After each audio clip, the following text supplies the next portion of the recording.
J'ai toujours pensé avoir de la chance. Je m'appelle Sophie, et pendant la majeure partie de mon enfance, la vie était paisible.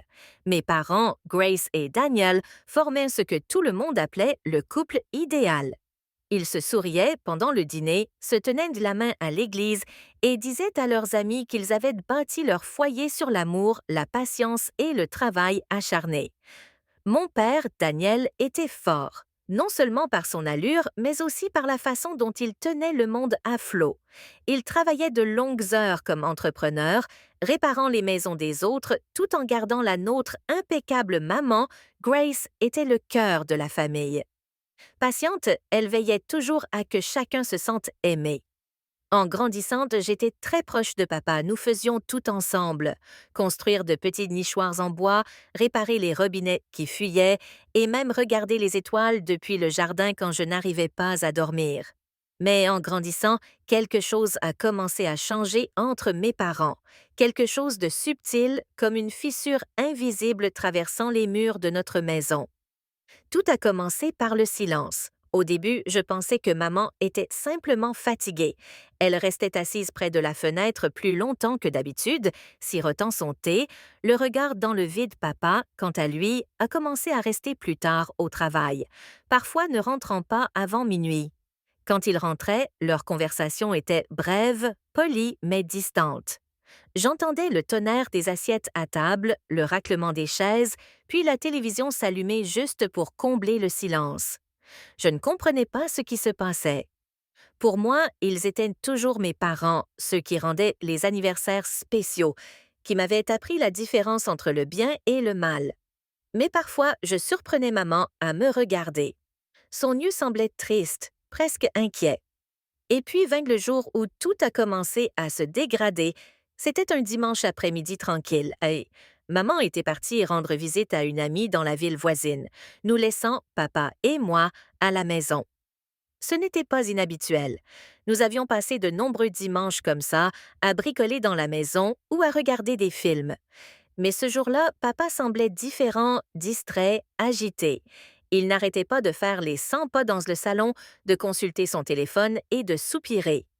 Quand je lui ai demandé ce qui n'allait pas, il a esquissé un sourire forcé et a dit « Rien, ma chérie, juste le stress du travail. » Mais je n'y croyais pas. Nous nous sommes installés pour regarder un film, mais il regardait à peine l'écran.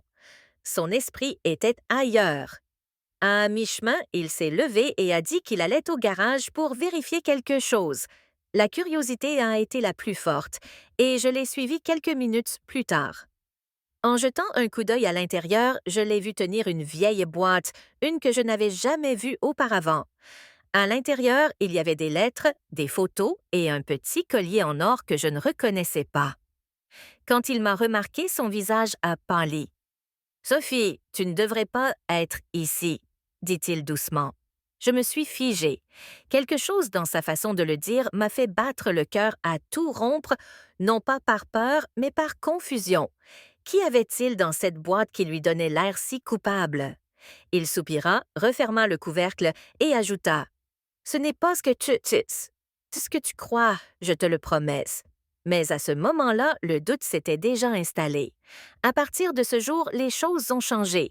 Papa essayait d'agir normalement, me demandant comment se passait mon école, plaisantant pendant le dîner, mais je n'arrivais pas à me débarrasser de l'image de cette boîte. Maman aussi est devenue plus distante. Un soir, elle m'a regardée et m'a demandé doucement « Sophie, est-ce que ton père a dit quelque chose d'étrange ces derniers temps ?» La question m'a choquée. J'ai demandé ce qu'elle voulait dire, mais elle a juste soupiré et dit « Laisse tomber !» Oublie que j'ai posé la question. C'est à ce moment-là que j'ai compris qu'elle savait quelque chose. La maison commença à se refroidir.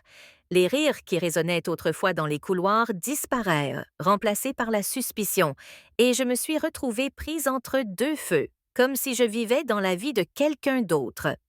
Tout a culminé une nuit d'orage.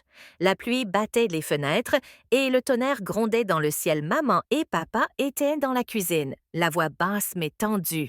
J'ai entendu mon nom prononcé plus d'une fois.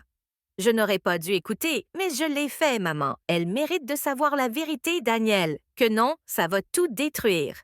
Maman, tout est déjà détruit. La vérité? Quelle vérité? J'ai poussé la porte de la cuisine, ils se sont tous les deux tournés vers moi, le visage pâle, tandis que des éclairs zébraient le ciel. Que se passe-t-il? Ai-je demandé. Aucun d'eux n'a répondu pendant un moment. À cet instant précis, maman regarda papa et dit « Dis-le lui ». Il ferma les yeux, prit une profonde inspiration et prononça des mots qui changèrent ma perception de moi-même. « Sophie, commença-t-il d'une voix tremblante, tu n'es pas biologiquement ma fille. Le monde bascula. Je me souviens m'être agrippée au bord de la table pour ne pas tomber. Il poursuivit en expliquant qu'il y a des années avant ma naissance, ma mère avait traversé une période difficile et qu'un autre homme était impliqué. Daniel avait choisi de m'élever comme sa propre fille, ne voulant jamais que je sois différente ou non aimée. Les yeux de maman étaient remplis de larmes. On pensait que garder le secret te protégerait, murmura-t-elle, mais ces derniers temps, j'ai réalisé que ça n'avait fait que construire des murs entre nous. Je restais là, silencieuse. L'étrange tension, la culpabilité dans leurs yeux, le comportement distant de maman, tout prenait sens. Maintenant, papa n'agissait pas bizarrement à cause de moi. Il portait le poids d'une vérité qu'il avait cachée pendant des années. Pendant des jours, je ne pus les regarder. Chaque mot qu'il prononçait sonnait creux. Chaque sourire forcé. Je m'enfermais dans ma chambre, repassant en boucle chaque souvenir d'enfance, chaque « je t'aime », chaque me demandant si tout cela n'avait été qu'un mensonge. Mais ensuite, je me suis souvenu des nuits où papa restait éveillé à m'aider à étudier. Des fois où il me prenait dans ses bras quand je pleurais.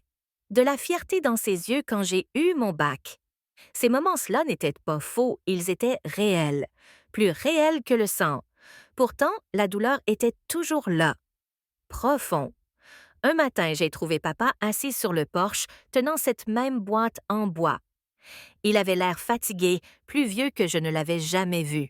« Je n'ai jamais voulu te faire de mal », dit-il doucement. Je ne savais tout simplement pas comment te le dire sans te perdre. Je me suis assise à côté de lui. « Tu ne m'as pas perdu, dis-je doucement. Tu m'as élevé, tu m'as tout appris. Tu es mon père, peu importe ce que disent les liens du sang. » Il sourit, un petit sourire brisé, et me tendit la boîte. À l'intérieur, je revis le collier.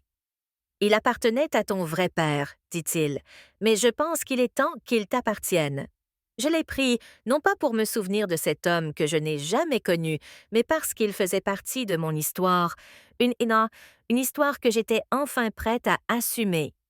Il a fallu des mois à notre famille pour se reconstruire. Maman et papa ont suivi une thérapie. J'ai appris à leur pardonner, non pas parce qu'ils étaient parfaits, mais parce qu'ils étaient humains. Nos dîners sont redevenus chaleureux. Nous avons ri, partagé des histoires et même plaisanté sur le fait que la vérité libère. Pour la première fois depuis des années, notre foyer était de nouveau paisible. Avec le recul, je comprends maintenant une chose importante. Les familles ne sont pas uniquement fondées sur les liens du sang.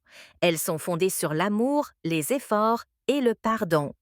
Les secrets peuvent nous protéger un temps, mais ils finissent par ronger les liens qui nous sont chers. Le secret de mes parents ne m'a pas détruite. Il m'a rendue plus forte. Et si vous regardez cette vidéo, c'est que vous avez vécu quelque chose de similaire. Souvenez-vous,